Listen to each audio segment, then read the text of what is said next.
خطاب کے لیے تشریف لاتے ہیں ممتاز سکالر جناب علامہ پیرزادہ سردار احمد صاحب قادری ایڈوکیٹ، نعرے سے استقبال فرمائیے۔ نعرہ تکبیر، نعرہ رسالہ، آستانہ عالیہ چورا شریف۔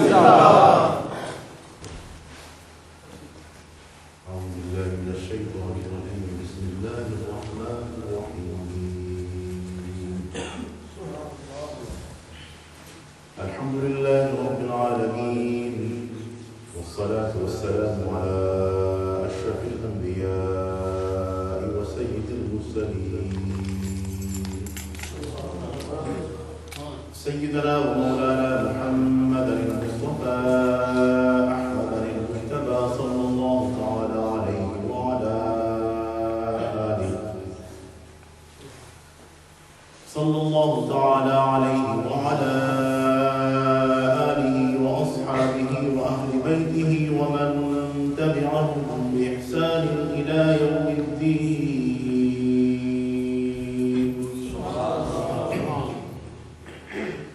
أعوذ بالله من الشيطان الرجيم. بسم الله الرحمن الرحيم.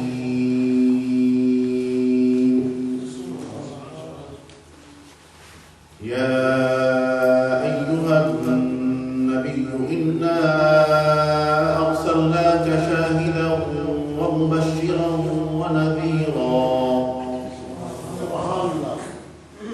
إنا أرسلناك شاهدا ومبشرا ونذيرا وداعيا إلى الله بإذنه وسراجا منيرا. وبشر المؤمنين بأن لهم من الله فضلا كبيرا. ولا تطع الكافرين والمنافقين ودع أذاهم وتوكل على الله وكفى بالله وكيلا. وقال الله سبحانه وتعالى فذكر فإن الذكرى تنفع المؤمنين.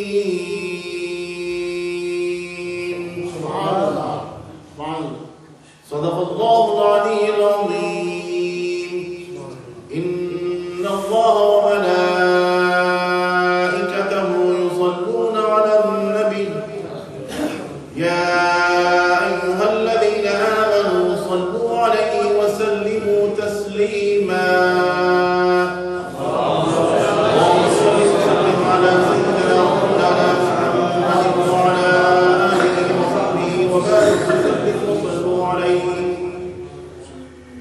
الصلاة والسلام عليك يا سيدي يا رسول الله وعلى آلك وأصحابك وأهل بيتك يا حبيب الله.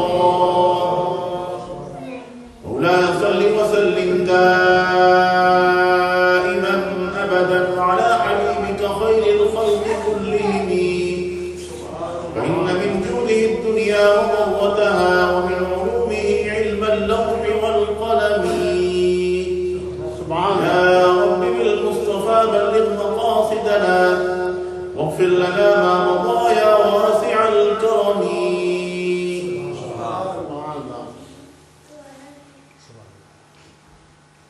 اللہ رب العالمین جل جلالہ وعز برہانہ قرآن مقدس میں ارشاد فرمایا یا ایھا النبی، اے دنیا کو اللہ کی طرف سے آنے والی غیب کی خبریں دینے والے پیارے حبیب، انا ارسلناک، تمام شانوں کے ساتھ تمام بلندی کے ساتھ تیرے رب نے مخلوق کے لیے تجھے بھیجا ہے، شاہدہ، تجھے شاہد بنا کر بھیجا ہے، تجھے پوری کائنات کا گواہ بنا کر بھیجا ہے، مبشرہ، تجھے پوری کائنات کو خوشخبریاں سنانے والا بنا کر بھیجا ہے، ونذیرہ، اور خوشخبریاں سنانے کے ساتھ ساتھ انہیں ڈر سنانے والا بھی بنا کر بھیجا ہے، وداعیا الی اللہ باذنہ، اور اللہ کی طرف پوری مخلوق کو اگر بلانے والا کوئی سب سے پہلا پیغام ہے تو ذات مصطفیٰ کو تیرا پیغام ہے، تو اللہ کی طرف لوگوں کو بلاتا ہے اور اپنی طرف سے نہیں بلاتا بلکہ باذنہ ہی اپنے رب کے حکم کے تحت بلاتا ہے۔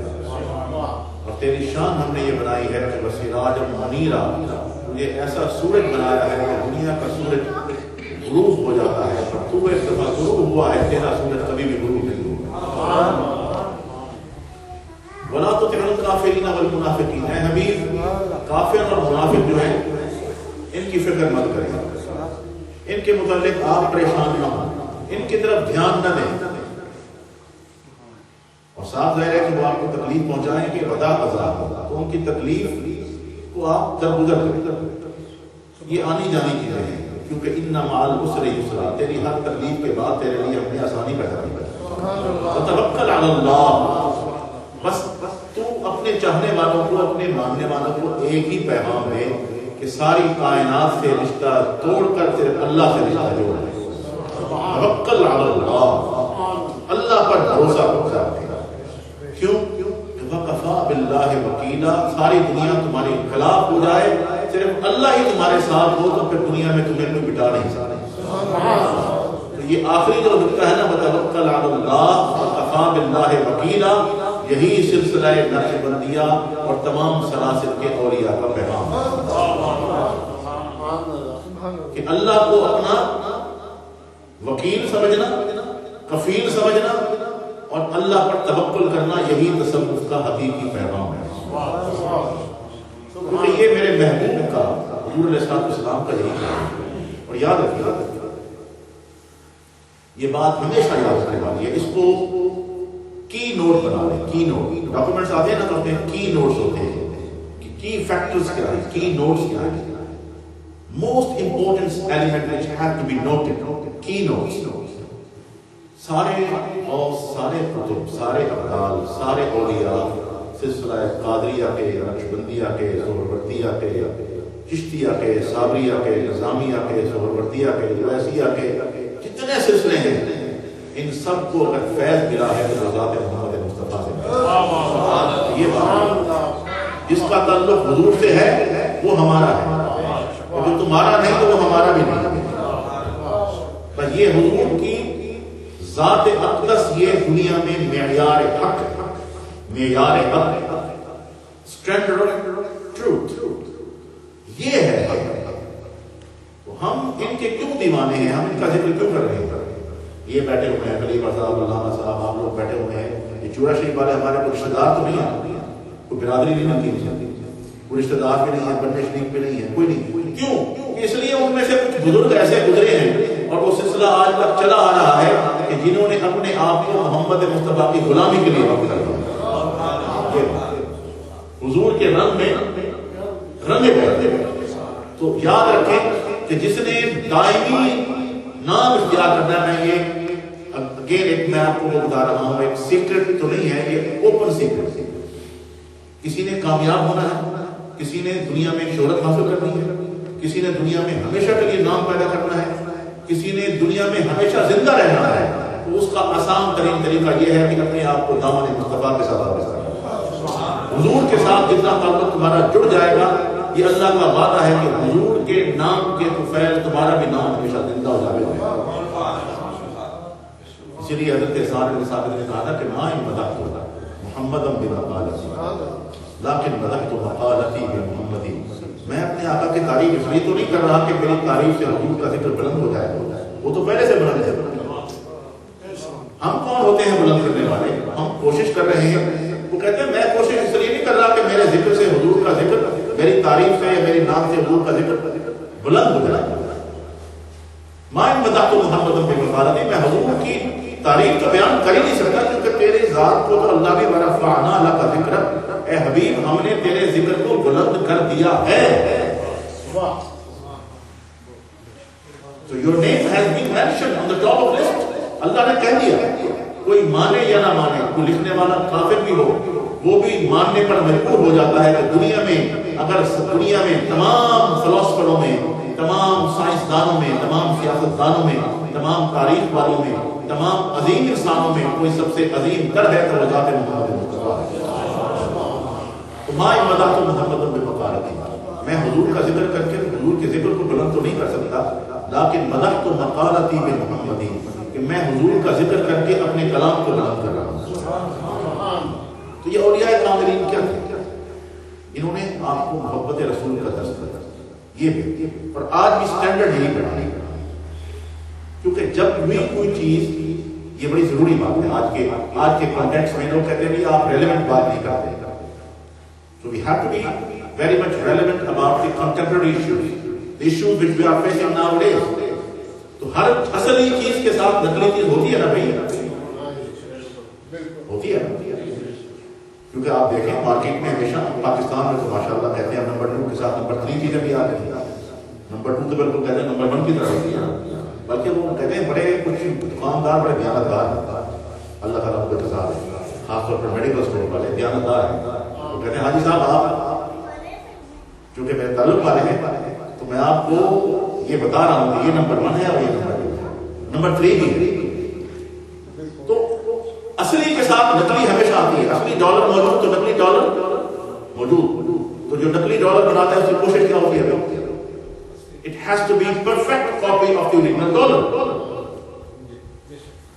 Otherwise, it can't cheat you. It has to be the same. جیسے وہاں پیرامڈ بنا ہوا ہے ویسے پیرامڈ ہو، جیسے وہاں 1 آئی بنی ہوئی ہے 1 آئی ہو، جیسے وہاں جارج واشنگٹن کی فوٹو ہے ویسے ہی ہو نا، کاپی ڈٹو، آدمی چکر میں۔ تو اس لیے ہر دور میں اصلی کے ساتھ نقلی بھی موجود ہوتے ہیں۔ تو اسی طرح ہمیں تاریخ بتا رہی ہے، یہ تاریخ بتا رہی ہے، علماء حق بھی ہوتے ہیں اور علماء سو بھی ہوتے ہیں، اسی طرح مشائخ حق بھی ہوتے ہیں، اور وہ مشائخ بھی جو مشائخ کا چولا پہن کر، مشائخ کا کرتا پہن کر، مشائخ کا حلیہ بنا کر لوگوں کی جیبیں صاف کرتے ہیں، ہوتے دونوں ایک طرح سے۔ تو معیار وہی ایک ہے کہ جو دیکھو کہ جس کا خلق، جس کی گفتگو، جس کی زبان، جس کا چلنا، جس کا پھرنا، جس کا زندگی، جس کا اوڑھنا، جس کا بچھونا، جس کی نماز، جس کی زکات، جس کی حیا، جس کا رہن سہن اور جس کا اخلاق محمد مصطفیٰ کی تصویر ہو، وہی ہمارا پیر ہے۔ یہ ہمارا پیر ہے۔ اس پر دعوے تو بہت ہیں، پوری طرح تو کوئی اتر نہیں سکتا، یہ تو سراسر بہت مشکل بات ہے۔ میں بھی مدینہ شریف سے حاضر ہو کر آیا ہوں اور میں حضور کی سیرت پر کتاب لکھ رہا ہوں۔ میں نے حضور کی خدمت میں گزارش کی کہ یا رسول اللہ، میری خواہش ہے کہ میں جو کتاب لکھ رہا ہوں اس کا ایک چیپٹر وہاں مدینہ شریف میں آپ کی قدموں میں بھی بیٹھ کر جائے۔ کون کہتا ہے کہ تمہارا آپ کا رسول جو ہے دعا آپ کی خواہشات نہیں سنتا؟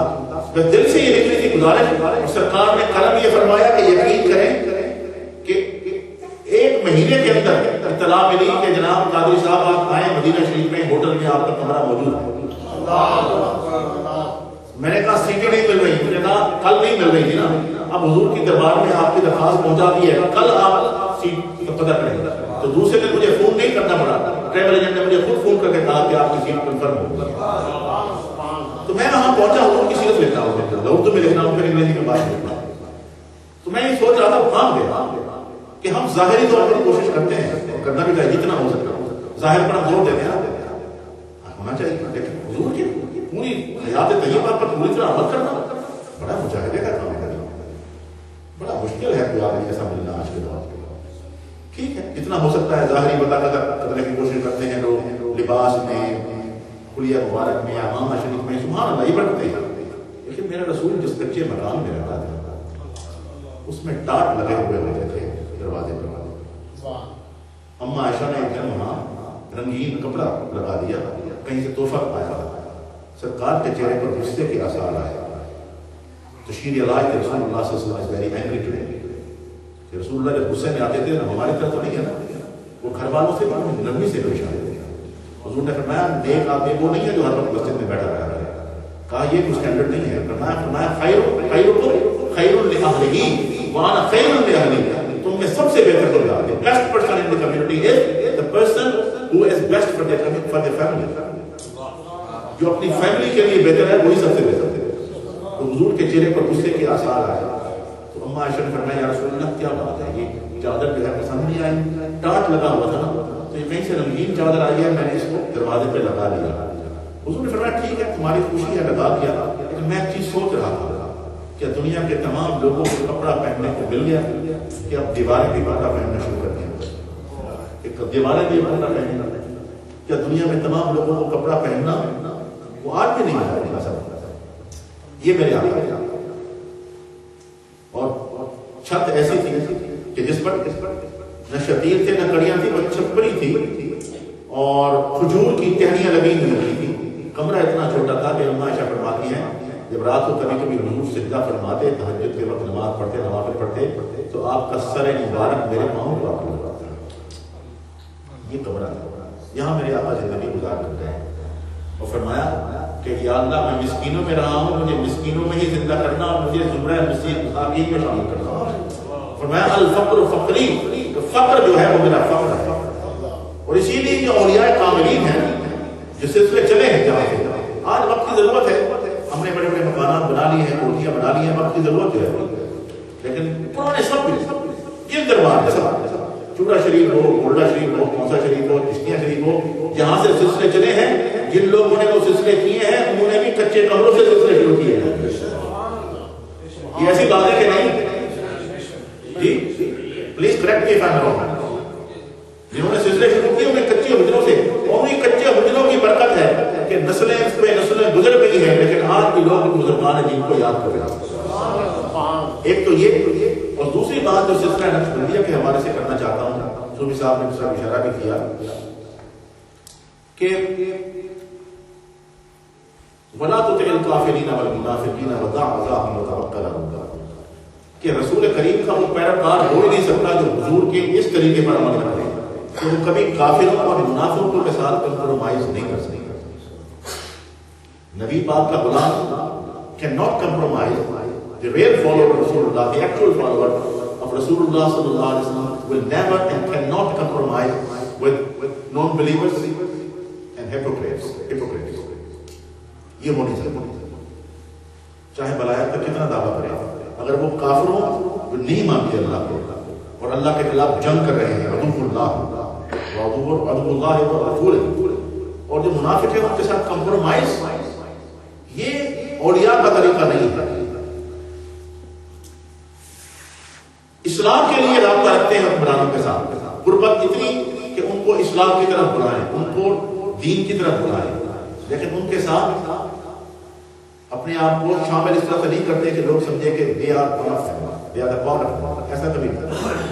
اور اس میں سب سے بہترین مثال جو ہندوستان کی تاریخ میں, مسلمانوں کی تاریخ میں ہے, وہ حضرت شیخ احمد فاروقی سرہندی سیدنا مجدد الفسانی رضی اللہ تعالیٰ عنہ, سب سے بہترین مثال. یعنی میں کہتا ہوں کہ ان کا طریقہ کار آج کے ہمارے جو مذہبی پیشوا ہیں, سیاسی لیڈر, ان کے لیے ایک پیغام ہے. نوجوان بیٹھے ہوئے ہیں, یہ کہتے ہیں کہ ہمارے مذہبی رہنما کامیاب کیوں نہیں. یہ ایسی بات ہے کہ ہمارے مذہبی رہنما, آپ سب لوگ مذہبی ہیں, مذہبی مزاج کے ہیں, لیکن جب مذہبی رہنما خود ووٹ لینے کے لیے آتے ہیں تو ناکام ہو جاتے ہیں. ایسا ہی بات ہے, نہیں کامیاب ہوتے, لیکن لوگ ان کے ساتھ ہیں, عزت مند ہیں, آپ ان کے ساتھ ہاتھ چومتے ہیں. لیکن ابھی آپ جب یہاں سے نکلیں گے تو کوئی پیپلز پارٹی کی طرف, کوئی نواز شریف صاحب کی طرف, کوئی سردار عبدالقیوم صاحب کی طرف, کوئی سلطان محمود صاحب کی طرف. یہ ایسا ہی بات ہے. ٹھیک میں کہہ رہا ہوں کیوں کہ ہم سمجھتے ہیں کہ شہر کے طریقے کا کام ہمارے دل کی دنیا کو آباد کرنا ہے, پارلیمنٹ میں کس کو بھیجنا ہے یہ تو ہمارا اپنا فیصلہ ہونا چاہیے. اور یہ بات شروع سے چلی آ رہی ہے, یہ اب سے نہیں ہے. خلافت راشدہ کے بعد کبھی بھی مذہبی رہنما اقتدار میں نہیں رہے. خلافت راشدہ کے بعد مذہبی رہنما کبھی اقتدار میں رہے. امام حسین نے کوشش کی تھی نا کوشش, یہی کوشش تھی نا, نہیں کامیاب ہونا, لوگوں نے ساتھ نہیں دیا. تو حضرت مجدد الفسانی نے یہ نقطہ سمجھا جماعت کہ یہ جو لوگ ہیں, جو پیر, یہ ہمارے مرید ہیں, یہ ہمارے ہاتھ چھوڑ سکتے ہیں, جامع بھی کٹوا دیں, لیکن ہمیں اقتدار پر نہیں دیکھنا چاہیے, کیونکہ ان کی اپنی مجبوریاں ہیں لوگوں کی. وہ چاہتے ہیں کہ اگر حضرت صاحب اقتدار میں آ گئے پھر تو دنیا بالکل صحیح ہو جائے گی. اور سیدھی بات ہے، ہم چاہتے نہیں ہیں کہ بالکل ہر معاملہ صحیح ہو، کچھ ہمارے بھی تو مرضی شامل ہونی چاہیے، کیونکہ ایسی بات ہے. تو حضرت مجدد الفسانی فراست ان کی میں انٹیلیجنس کی بات کر رہا ہوں، ان کی فراست، حکمت بھی ضروری ہے. حکمت بھی دعائے خلیل کا حصہ ہے، حضرت ابراہیم علیہ السلام کی دعا کا حصہ ہے. حکمت کسے کہتے ہیں؟ وزڈم. ربنا وابعث فیہم رسولا منہم یتلو علیہم آیاتک ویعلمہم الکتاب والحکمۃ ویزکیہم. کتاب اور اس کے بعد حکمت، وزڈم ہونی چاہیے. اور اس کو رسول کریم صلی اللہ علیہ وسلم نے ایک اور نام کیا ہے فراست، کہ آپ ویژنری ہونے چاہیے. You must see what is going to be happen in future. حضور نے فرمایا اتقوا فراست المؤمن فإنه ينظر بنور اللہ. کہا میرے ولیوں کو ہاں باقی مت سمجھنا، یہ جب بھی دیکھتے ہیں اللہ کے نور سے آنے والے واقعات کو دیکھ لیتے ہیں. تو حضرت مجدد الفسانی نے دیکھ لیا تھا کہ لوگ مغلیہ سلطنت کو چھوڑنے کو تیار نہیں ہیں، رہیں گے یہی حکمران، تو ان کو تبدیل کرنے کی کیا ضرورت ہے؟ ان کو تبدیل نہ کرو، ان کے دلوں کو تبدیل کرو. شخصوں کو، شخصیات کی تبدیلی نہیں ہونی چاہیے، ان کے نظریات کی تبدیلی ہونی چاہیے. اور یہ بات اگر آج ہمارے مذہبی رہنماؤں کو سمجھ میں آ جائے، پچھلے 60 سال سے یہ کچھ کر رہے ہیں، یہی گیم کر رہے ہیں. آج 4 سال 5 سال دیکھتے ہیں تو پسند نہیں آتا کہ تبدیل پھر اور تبدیل حالات نہیں ہے. تو وجہ یہ ہے کہ ہم شخص کو تبدیل کرتے ہیں، اشخاص کو تبدیل کرتے ہیں، افراد کو ریپلیس کرتے ہیں. مجدد الفسانی نے کہا کہ نہیں، میں اشخاص کو ریپلیس کرنے کی بجائے ان کے نظریات کو تبدیل کرتا ہوں. یہ سب سے بہتر ہے. اور یہ سب حالانکہ ہمارے یہاں تو ہمارے علماء کو اتنی زیادہ پذیرائی نہیں تھا کہ مجدد الفسانی کے جو مرید تھے وہ تو جلال الدین اکبر اور پھر بعد میں نور الدین جہانگیر کی کیبنٹ کے منسٹر بھی تھے. ہمارے کسی پیر صاحب کا کوئی ایک وزیر مرید ہو جائے نا، بعد ایسے پیر ہوتے ہیں دکھاوے کے لیے، پر لوگوں کو بتاتے پھرتے ہیں فلاں جج صاحب، فلاں وزیر صاحب کو بھی اپنے استانے سے تعلق نہیں ہوتا. حالانکہ پتہ ہے کہ وہ وزیر صاحب اس لیے استانے سے تعلق رکھتے ہیں تاکہ دنیا کو پتہ چل جائے کہ بڑا نیک آدمی ہے، وہ اپنی سیف کے لیے. لیکن حضرت مجدد الفسانی کے جو مرید تھے وہ پکے مرید تھے. Chief of army staff general Mahabat Khan کہ جس کے تحت اکبر کی ساری فوج تھی، حضرت مجدد الفسانی کا مرید تھا. حضرت کی خدمت میں حاضر ہوتا ہے، کہتا ہے آپ حکم کریں. یہ اکبر کیا ہے، میں خود اقتدار سنبھال لوں گا، جیسے آپ چاہیں گے ویسے ہی حکومت ہوگی. لیکن حضرت نے فراست مومنانہ سے دیکھ لیا تھا کہ ایک آدمی کے قتل سے کبھی بھی حالات ٹھیک نہیں ہوتے. قتل ہمیشہ انتقام پیدا کرتا ہے، قتل ہمیشہ انتقام پیدا کرتا ہے. اور پھر یہ قتل کا جو انتقام ہوتا ہے، جسے کیا کہتے ہیں کہ ویر جو ہے، یہ نسلوں میں چلتا ہے. پاکستان میں ہم نے قتل کیا نا ایک کو، اس کا کوئی فائدہ تو نہیں ہوا، کیونکہ 2 وزیر اعظم قتل ہو تو ایک کے وارث مل گئے، دوسرے کے نہیں ملے. تو میں آپ کو کہتا ہوں کہ آپ نے کہا نہیں، مجھے ان کو قتل نہیں کرنا، میں ان کے جسموں کو ذبح نہیں کرنا چاہتا، میں ان کی روح کو گھائل کرنا چاہتا ہوں، میں ان کی روح کو حضور کے دربار پہ جانا چاہتا ہوں. پھر ہوا یہ کہ وہ جلال الدین اکبر کا بیٹا نور الدین جہانگیر جو اپنے باپ کے طریقے کو محفوظ رکھنا چاہتا تھا، دین الہی کو امپوز کرنا چاہتا تھا. وہ دین الہی کیا تھا؟ That was the composition of the various religion and religious thoughts. ہندو بھی رہے آپ بیٹا ٹائم استغفر اللہ، اس پر عیسائیت کا بھی طریقہ کار ہو، مسلمان بھی رہے، ایسا نہیں ہو سکتا. اللہ نے فرمایا یا الذین آمنوا ادخلوا فی السلم کافہ ولا تتبعوا خطوات الشیطان، کہ آپ جب اسلام میں داخل ہوں تو مکمل طور پر مسلمان ہوں، آپ کافروں کا اور شیطان کا طریقہ ساتھ نہیں کر سکتے.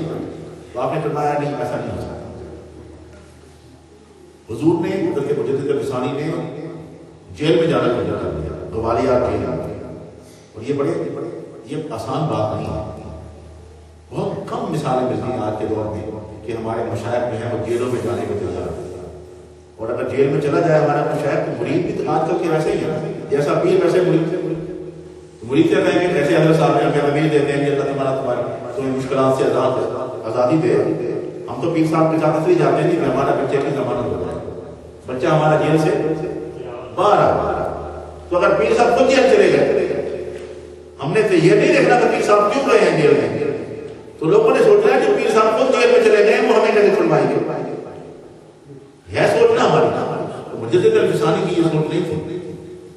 انہوں نے یہ نہیں سوچا کہ میں اگر جیل میں چلا جاؤں گا تو میرے مرید کیا سوچے گا، انہوں نے فرمایا کہ یہ پیغام میں نے اپنے مریدوں کو دینا ہے کہ یہ راہ حق ایسا ہے کہ اس میں تو اللہ کے نبی قتل تک ہو گئے ہیں، شہید ہو گئے ہیں، ہم کیا لوگ، اللہ کا کوئی رسول شہید نہیں ہے، یاد یہ ڈفرنس ہے، رسول صاحب کتاب صاحب شریعت ہوتا ہے، لیکن اللہ نے فرمایا وَيَقْتُلُونَ النَّبِيِّينَ بِغَيْرِ الْحَقِّ، ایسے بہت سارے نبی ہیں جن کو ان کی قوم نے قتل کر دیا، تو آپ پھر کیا کہیں گے کہ یہ کیسا نبی ہے جو اپنی جان نہیں بتا سکتا؟ نہیں، تو حضرت مجدد الفسانی جیل گئے، ارے ہم سب حنفی ہیں کہ نہیں ہیں؟ امام ابو حنیفہ کو ماننے والے ہیں نا، حضرت قبلہ پیر حضرت مجدد الفسانی بھی حضرت ابو حنیفہ کو ماننے والے تھے، حضرت داتا گنج بخش علی حجویری بھی حضرت امام ابو حنیفہ کو ماننے والے تھے، ٹھیک ہے، حضور غوث پاک نے ہم علیہ وسلم، باقی تمام اولیاء کاملین۔ تو میں آپ سے عرض کروں کہ حضرت امام ابو حنیفہ نعمان ابن ثابت رضی اللہ تعالیٰ عنہ صرف جیل ہی بھی نہیں گئے بلکہ آپ کا وصال بھی جیل ہی میں ہوا ہے، آپ کا جنازہ جیل سے نکلا ہے، تو یہ میسج آپ کے لیے ہے کہ آپ اپنے پیر کو ڈیفرنٹ اینگل سے دیکھنا شروع کریں۔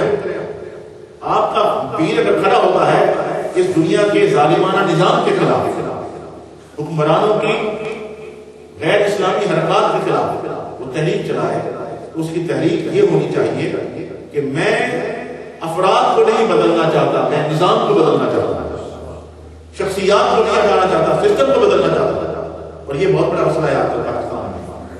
ہمارے یہاں 4-5 سال پر الیکشن ہوتے ہیں، لوگ بدل جاتے ہیں، چہرے بدل جاتے ہیں، نظام نہیں بدلتا، سسٹم ویسا رہتا ہے، کیوں کہ اس میں اولیاء کاملین کا فیض لوگ حاصل کرنے کو تیار نہیں آتے، یہ بہت ضروری ہے۔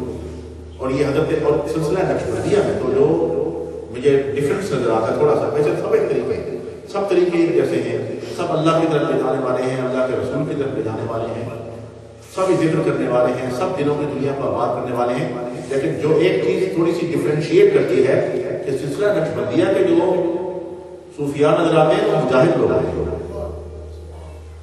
اور مجاہدے کے بغیر ولایت ملتی نہیں ہے۔ آپ لفظ مجاہد سے گھبرایا نہ کریں، جہاد کا مطلب کوشش ہے، اسٹرگل ہے۔ میں رجب کی قدیم میں کہہ رہا تھا کہ کوئی ولی اس وقت تک ولی نہیں بن سکتا جب تک وہ مجاہدہ نہ بنے، وہ جہاد اپنے نفس کے ساتھ کیا جاتا ہے، اپنے آپ کے ساتھ کیا جاتا ہے۔ کیا کہا تھا اس نے بابا بڑے صاحب نے، روز جا کے لڑنا شیطان نہ، اپنے آپ نہ لڑیے ہی لڑیے، وہ سب سے پہلے وہ اپنے آپ کے ساتھ لڑتے ہیں، اسے مجاہدہ نفس کہتے ہیں، مجاہدہ ذات کہتے ہیں۔ اللہ رب العالمین فرماتے ہیں الذین جاہدوا فینا لنہدینہم سبلنا، جو ہماری طرف آنے کی کوشش کرتے ہیں، مجاہدہ کرتے ہیں، اسٹرگل کرتے ہیں، مجاہدہ کرنا ان کا کام ہے، پھر ان کے لیے راستے کھول دینا یہ رب کا کام ہے۔ وَإِنَّ اللَّهَ لَمَعَ الْمُحْسِنِينَ، پھر اللہ محسنوں کا ساتھ دیتا ہے۔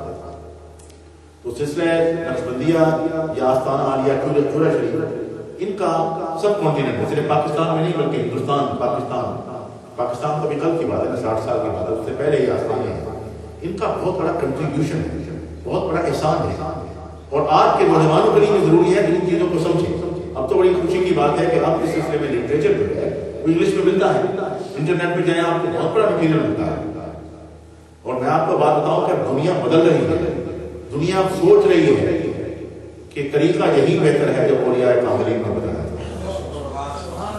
کہ دنیا کو بعد میں بدلنا، پہلے اپنے آپ کو بدلو۔ اقبال نے کہا تھا اپنے امن میں ڈوب کر پاجا سراغ زندگی، تو اگر میرا نہیں بنتا نہ بن، اپنا تو بنا،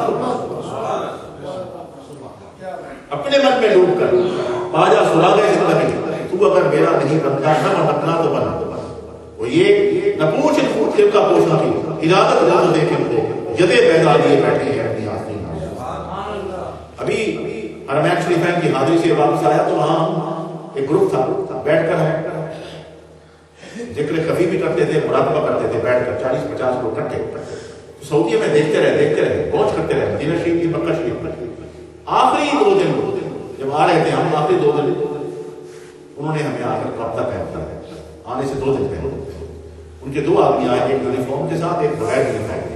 وہ جو ان کا سیکیورٹی کا ہیڈ تھا، انہوں نے کہا ہم آپ کو واچ کر رہے ہیں 2 ہفتے سے کہ آپ بیٹھ کر ذکر کرتے ہیں، باتیں کرتے ہیں، ہمیں اس سے کوئی اعتراض نہیں ہے، ہم صرف اس لیے آپ کے پاس آئے ہیں کہ ہمیں بھی بتائیں کہ آپ کیا ذکر کرتے ہیں، کس طریقے سے کرتے ہیں، ہمیں معلوم ہونا چاہیے تاکہ آپ آئندہ جب آئیں تو ہم آپ کے لیے سہولتیں کر دیتے ہیں۔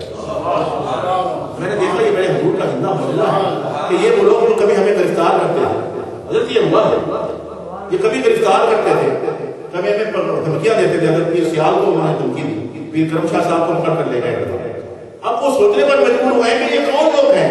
ایک وہ لوگ ہیں کہ جن کی وجہ سے پوری دنیا بے امنی کا شکار ہے، جو پوری دنیا کو تباہ کرنے پر تلے ہوئے ہیں، جن کو دنیا دہشت گرد کرتی ہے، اور ایک وہ ہیں کہ جو محبت رسول کا محبت بھرا پیغام دے کر پوری دنیا کو حضور کے قدموں میں لانا چاہتا ہے۔ یہ فرق عرب میں نے تبدیلی دیکھی کہ عرب نوجوان حضور کی محبت کی طرف آ رہے ہیں، گاڑیوں کے اندر باہر لکھے ہوئے اسٹیکر میں نے دیکھے، دیواروں پر لکھے ہوئے اشتہار دیکھے کہ صلی علی النبی المختار، کہ اپنے اس نبی پر درود بھیجو کہ جسے اللہ نے طاقتور بنا کر بھیجا، مختار بنا کر بھیجا۔ ایک گاڑی کے بعد اسٹیکر میں نے لکھا ہوا دیکھا، لکھا ہوا تھا مشتاقون لرؤیتک یا رسول اللہ، کہ اے اللہ کے پیارے رسول ہم تیرے پیارے چہرے کے دیدار کو دیکھنے کے لیے ترس رہے ہیں۔ یہ عرب کا نوجوان آج کا سوچ رہا ہے، کیونکہ وہ واپس آیا، اسی طرح واپس آ رہا ہے، اور یہ اولیاء کاملین کا پیغام کی حقانیت اور صداقت اور میرے رسول کا زندہ معجزہ ہے کہ لوگ اسی طریقے سے واپس آئیں گے کہ جس طریقے سے میرے آقا نے ابو بکر صدیق کی تربیت کی، جہاں سے سلسلہ نقشبندیہ نے فیض حاصل کیا، یا حضرت عمر فاروق یا عثمان غنی علی حضرت کرام رضوان اللہ علیہ وسلم۔ تو بات جو آخر میں کرنے کی ہے وہ یہ ہے کہ نوجوانوں، تمہارے مسئلہ کا حل نہ مہاجروں کے پاس ہے، نہ تمہارے مسئلہ کا حل حزب التحریر کے پاس ہے، یہ تمہارے فیوچر کو تباہ کرنا چاہتے ہیں، یہ تمہیں گمراہ کرنا چاہتے ہیں۔ ہم اس معاشرے میں کنفرنٹریشن نہیں چاہتے، کیونکہ کنفرنٹریشن کی کسی بھی مسئلے کا حل نہیں ہوتا۔ ہم اس معاشرے میں ان کے ساتھ مرد بھی نہیں ہونا چاہتے، ہم اس معاشرے کو محبت رسول کی طرف بلانا چاہتے ہیں۔ ارے میں تو ان انگریزوں کو جانتا ہوں، مجھے ویسے بہت سارے انگریز مجھے معلوم ہے ذاتی طور پر، جو پوچھتے ہیں کہ ہم یہ تصوف کیا ہے، صوفیزم کیا ہے۔ میں نے ان سے پوچھا تم کیسے جانتے ہو؟ انہوں نے کہا اور تمہیں کچھ پتہ نہیں، ہمیں انگریزی میں مثنوی مولانا روم کا ترجمہ مل گیا۔ مجھے ایک ایم پی نے کہا پر پارلیمنٹ انگریز میں، اس نے کہا میں نے مولانا روم کو پڑھا اور مجھے پتہ چلا کہ وہ کچھ لوگ ہوتے ہیں کہ جن کو صوفی کہتے ہیں، اور وہ لوگ ہوتے ہیں جو دل کی دنیا تبدیل کر دیتے ہیں۔ مجھے ان کے متعلق بتاؤ، ذکر کی محفلوں کے متعلق بتاؤ، تو دنیا آپ کی طرف آئے گی، لیکن آپ کو ماڈل بننا، نمونہ بننا ہوگا اخلاق محمدی کا، اور اس سے سب سے بڑی ذمہ داری ہم پر عائد ہوتی ہے۔ دین کے اپنے آپ کو مبلغ کہتے ہیں، ہمیں اخلاق محمدی کا پیروکار ہے۔ ان نوجوانوں کو سینے سے لگانا ہے، یہ کوئی سوال کریں چاہے جتنا مشکل کیوں نہ ہو، میں ہمیشہ کہتا ہوں کبھی ان کو آپ دھتکارے نہیں، کبھی آپ ان کو انڈر اسٹیمیٹ نہ کریں۔ نوجوان ہے، چلو یہ سوال چھوڑو، ہم بتا دیں گے بعد میں جواب نہیں، یہ جو سوال کرتے ہیں ان کا جواب دینا ہماری ذمہ داری ہے۔ اگر ہم نہیں بتائیں گے تو کہیں اور جائیں گے، اور جہاں سے وہ ان کو جواب ملے گا پھر انہیں کے ہو جائے گا۔ کیوں ایسا ہوتا ہے کہ ان بچے ہمارے پاس پڑھتے ہیں، قرآن ہم ان کو پڑھنا سکھاتے ہیں، نماز کا طریقہ ہم سکھاتے ہیں، ایسا ہے نماز جنازہ ہم سکھاتے ہیں، اور جب بڑے ہوتے ہیں یونیورسٹی میں جاتے ہیں تو ہمارے ہاتھ سے نکل جاتے ہیں۔ کیوں؟ اس لیے کہ وہاں پر ان کے سوالوں کا جواب ہم دینا نہیں چاہتے ہیں، ہم اوائڈ کرتے ہیں، کبھی اوائڈ نہ کریں۔ اور ایک بات کہ میں ہمیشہ کہتا ہوں، یہاں کہہ رہا ہوں کہ نوجوانوں کو ہمیشہ اہمیت دو، give them importance, always take their advices into the consideration, their opinion into the consideration. ان کی مشوروں کو اہمیت دو، کہ میرے آقا کا فرمان ہے، حضور صلی اللہ علیہ وسلم فرمایا کہ نوجوانوں کو ہمیشہ اہمیت دو۔ فرمایا جب بڑے بوڑھوں نے میرا پیغام سننے سے انکار کر دیا تھا تو محمد مصطفیٰ کو جن لوگوں نے ویلکم کہا تھا، ان کے پیغام کو تسلیم کیا تھا، وہ سب کے سب نوجوان ہوتے ہیں۔ حضور کے پیغام کو سب سے پہلے نوجوانوں نے تسلیم کیا۔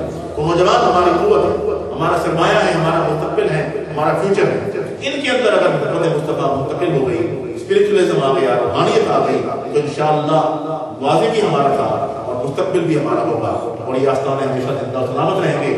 میں چشم تصور سے دیکھ رہا ہوں کہ آج سے 50 سال بعد، 100 سال بعد جب ہم میں سے اکثر لوگ نہیں ہوں گے اور اگلی دنیا کو جا چکے ہوں گے، عالم برزخ میں ہوں گے، تو یہ محفلیں پھر بھی برپا ہوں، اسی طرح سے رونق ہو، اور یہ جو بچے بیٹھے ہیں، یہ اور ان کے بچے اور ان کے آنے والے بچے اسی طرح ان محفلوں میں بیٹھ کر اللہ اس کے رسول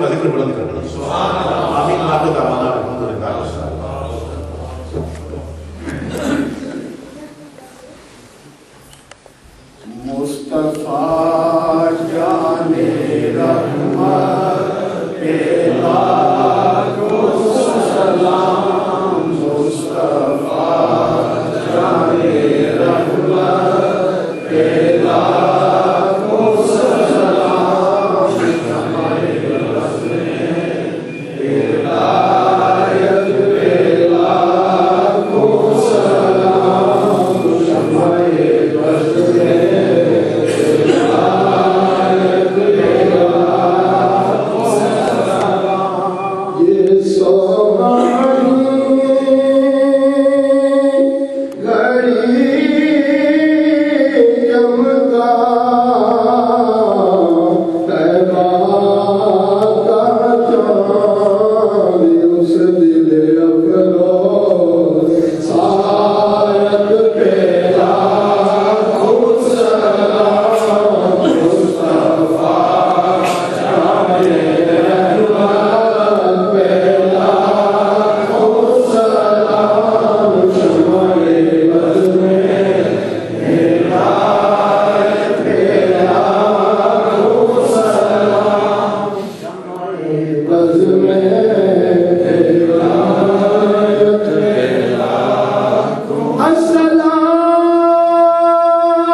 بسم الله الرحمن الرحيم.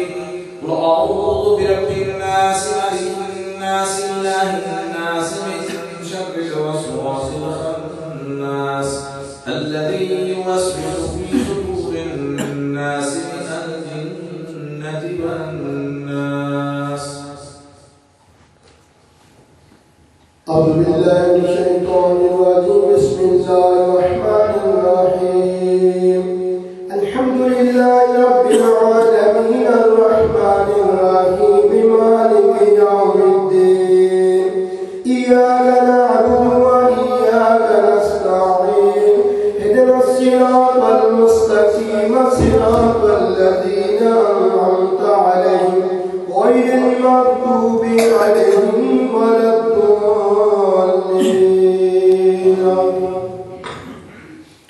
أعوذ بالله من الشيطان الرجيم. بسم الله الرحمن الرحيم. ألف لام ميم. ذلك الكتاب لا ريب فيه هدى للمتقين الذين يؤمنون بالغيب ويقيمون الصلاة ومما رزقناهم ينفقون والذين يؤمنون بما أنزل إليك وما أنزل من قبلك وبالآخرة هم يوقنون أولئك على هدى من ربهم وأولئك هم المفلحون. وإلهكم إله واحد لا إله إلا هو الرحمن الرحيم.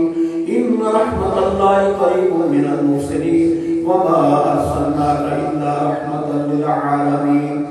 ما كان محمد أبا أحد من رجالكم ولكن رسول الله وخاتم النبيين وكان الله بكل شيء عليما.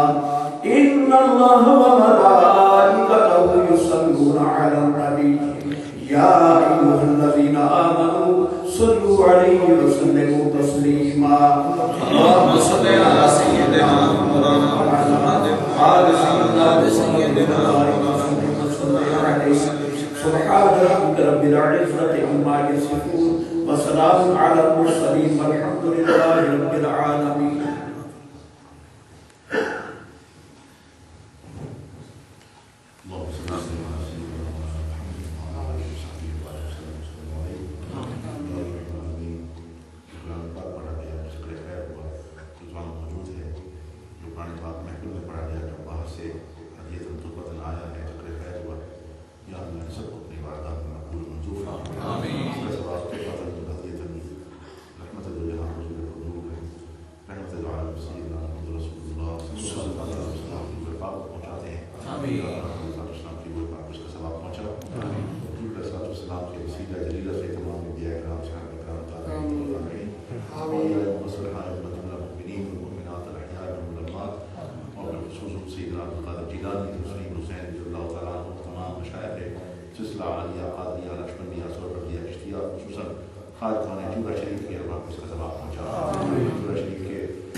تمام مشائخ اور تمام وہاں کے جو پیران نظام ہیں یا اللہ ان کے درجات بلند فرمائے، ان کی اللہ فیض و برکات کو جاری رکھا، یا اللہ اس آسمان سے تعلق رکھنے والے تمام ان کے خلافات، تمام مریدین متقدین اور بالخصوص جناب ہمارے محترم مولانا کوثر صاحب کے محترم چچا صاحب طاہر بھائی نجیب صاحب کے والد صاحب اور ان کی والدہ یا اللہ رب العالمین اور تمام مذہبین جو موجود ہیں، ان کے آباء و اجداد متعلقین روایتین اور والدین یا اللہ تمام کی روحوں کو اس کا ثواب پہنچا، ان کے درجات بلند فرما، ان کی مغفرت فرما، یا رب العالمین ہم سب کو ملے صالحین کی توفیق نصیب فرما۔